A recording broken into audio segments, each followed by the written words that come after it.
दोस्तों, आपने अपने आसपास गली मोहल्ले में, बाजार में भिखारियों को भीख मांगते जरूर देखा होगा। लेकिन वो स्टूडेंट्स जिनके हाथों में पेन, कॉपी, बुक्स होनी चाहिए, उनके हाथों में भीख मांगने का कटोरा देखेंगे तो आप ही कहेंगे कि बॉस, कुछ ना कुछ तो सिस्टम में बहुत बड़ा लोच है।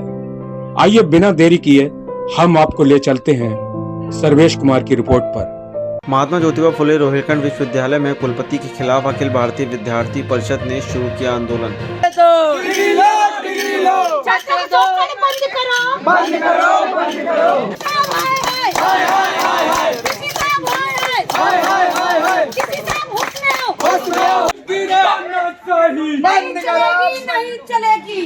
अखिल भारतीय विद्यार्थी परिषद ने भीख मांगी, वहीं पुतला दहन हस्ताक्षर अभियान के बाद मांगी भीख।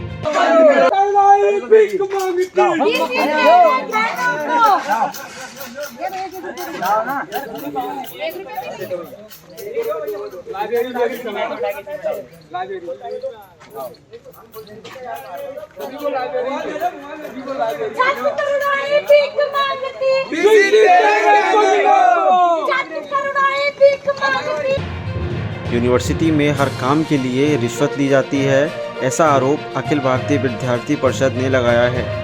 एबीवीपी का कहना है कि जरूरत पड़ी तो हम करेंगे धरना प्रदर्शन।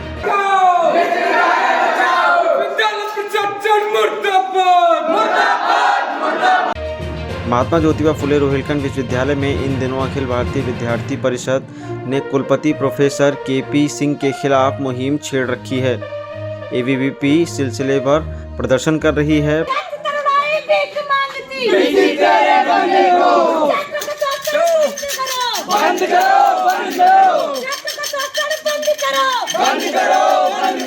परिषद ने नेताओं ने यूनिवर्सिटी और बरेली कॉलेज में गांधीगिरी का तरीका अपनाते हुए भीख मांगी। एबीवीपी संगठन के पदाधिकारियों का कहना है कि यूनिवर्सिटी में जबरदस्त भ्रष्टाचार फैला हुआ है, वहां पैसे लेकर डिग्रियां दी जा रही हैं। इसके अलावा यूनिवर्सिटी में हर काम के लिए रिश्वत भी ली जा रही है। हालांकि जब से एमजेपीआरयू के कुलपति प्रोफेसर केपी सिंह बने हैं, तब से यूनिवर्सिटी में काफ़ी सुधार भी हुआ है। A++ ग्रेड आने के बाद LLM के सभी छात्र फर्स्ट डिवीज़न पास भी हुए हैं। सभी छात्रों का प्लेसमेंट भी हुआ है। देश भर में यूनिवर्सिटी का नाम हुआ है। बच्चों के साथ मतलब हर पेपर में बैग लगा रही है। एक पेपर के बैग के 2,000 रुपये लेती है, ठीक करने के 2,000 रुपये हैं। तो ज़बरदस्ती हर पेपर में बैग लगाई जा रही है। ऐसा कोई सेमेस्टर नहीं जा रहा है जिसमें बच्चों की बैग ना हो। अगर इस फर्स्ट में नहीं होगी तो सेकंड में होगी, सेकंड में नहीं होगी तो थर्ड में होगी। नहीं तो बच्चे अगर परीक्षा मतलब मान लीजिए अगर बच्चों की बैग लगती है तो उसके बाद एक ऑप्शन भी तो होता है ना, कॉपी दिखवाने का। उसमें 50 नंबर के लिखे हुए हैं कॉपी में और रिजल्ट में चढ़े हैं 5 नंबर। कॉपी भी ही चेक होती है? नहीं, कॉपी चेक होती है यूनिवर्सिटी में। जो यूनिवर्सिटी में धांधलेबाजी से कॉपी चेक हो रही है। लिखा कुछ चेक कोई कुछ कर रहा है।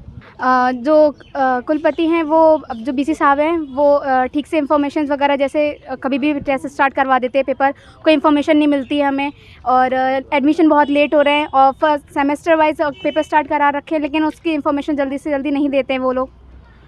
तो आज आप लोगों ने जो प्रदर्शन किया है, इसमें सुनने में आया है कि आप लोगों से भीख की वो गुहार लगा रहे हैं, तो इसके विषय में क्या कहेंगे?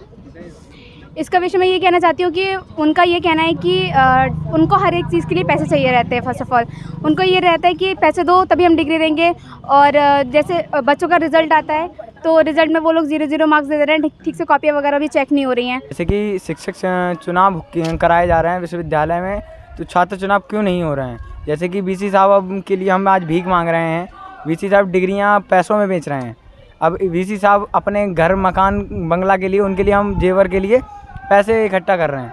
अब आपसे हमें आग्रह, देखिए हम कल पुतला फूके, हमने 11 जगह पुतला फूके हमारे, तो उन्होंने वीसी साहब को अभी भी कुछ नहीं दिखाई दे रहा है। पता है कि विश्वविद्यालय ने राष्ट्रीय शिक्षा नीति जो 2020 थी वो लागू तो कर दी, परंतु मतलब जैसा कि था सेमेस्टर में चेंज हो गए तो उसके लिए दोगुना परीक्षा शुल्क वसूल रहे हैं विश्वविद्यालय। और जैसे कि और इसके भी अभी हाल में ही कॉपिंग चेकिंग हुई तो उसमें जो चीफ प्रॉक्टर AK सिंह है, उन्हीं की बेटी की कॉपी वहीं पे चेक हो रही थी और उनको वहीं का प्रभारी बना दिया गया। इसी प्रकार इसी क्रम में एक हमारी और मांग है, जैसे कि विश्वविद्यालय में एक सुरक्षा प्रभारी होते हैं हमारी ये मांग है कि उनको किस आधार पर नियुक्त किया जाता है, उनका कार्यकाल कितना होता है। जैसे कि वाइस चांसलर का कार्यकाल है, डिपार्टमेंट के हेड एंड डीन का कार्यकाल होता है, उसी प्रकार एक शिक्षा प्रभारी का कार्यकाल कितना होता है। लगभग कितनी ऐसी समस्याएं जिनको लेकर आप लगभग हम विश्वविद्यालय में समस्याएं तो आए दिन लगी रहती हैं। विश्वविद्यालय बहुत ही भ्रष्टाचार हो चुका है, उसमें भ्रष्टाचारी की सारी हदें पार हो चुकी हैं। हमारी कुछ प्रमुख 13 मांगे हैं और उस पर अगर विश्वविद्यालय इस पर नहीं मानता है तो हम अनिश्चितकालीन तक आंदोलन करेंगे। समस्या हर तरीके की समस्या आती है, कभी कुछ होता है तो कभी कुछ। अभी हम लोग जाते हैं, कुछ भी छात्राएं जाती हैं वहाँ पे, कुछ भी अपनी चीज़ों पूछने के लिए, अपना पॉइंट रखने के लिए जाती हैं, तो उनको पॉइंट रखने का वो अपॉर्चुनिटी ही नहीं दी जाती है। वो पूछती हैं कि हमें बात करनी है तो उनको बात करने का मौका ही नहीं दिया जाता है। कोई उनको टच कर रहा है अननेसेसरी, उनको टच कर रहा है, धक्का मार के बाहर निकाल रहा है, इवन वो सेफ भी फील नहीं करती हैं वहाँ पे। तो ऐसे क्या ही फ़ायदा है अगर आप वहाँ के वीसी हो, आप वाइस चांसलर हो वहाँ के, और आप अगर ये भी नहीं देख पा रहे हो कि कहाँ पे कौन लड़की सेफ़ है, कौन लड़की सेफ़ नहीं है। आपके खुद के वहाँ के हेड में ये सारी चीज़ें हो रही हैं आपके डिपार्टमेंट में, तो आपका फिर हेड के लाने का कोई भी फ़ायदा नहीं है। और मतलब इससे ज़्यादा और बेकार चीज़ कोई हो ही नहीं सकती है। छात्र इतना परेशान हो रहे हैं, उनके लिए भीख मांग रहे हैं रोडों पर, मतलब इससे ज़्यादा इतना मजबूर कर दिया है, इतना परेशान हो रहे हैं और कुछ बचा ही नहीं है कहने के लिए। मतलब एक बार भी उनको ये शर्म नहीं है कि वो पूछ लें क्या है, क्या आपकी दिक्कत परेशानी है, उनसे पूछा जाए, लेकिन कोई जवाब नहीं है। भूखे प्यासे रोडों पे घूम रहे हैं, भीख मांग रहे हैं जगह जगह जाके। जो विद्यार्थी जीवन में वो ये कार्य कर रहे हैं, तो इससे ज़्यादा बेकार क्या चीज़ हो सकती है।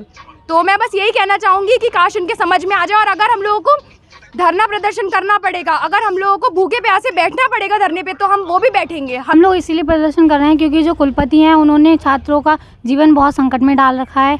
वो छात्राएं अगर विश्वविद्यालय में जाती हैं तो अपने आप को असुरक्षित महसूस करती हैं, उनको धक्का दिया जाता है, वहाँ के कार्यकर्ता उनको धक्का दे के उनसे पेश करते हैं।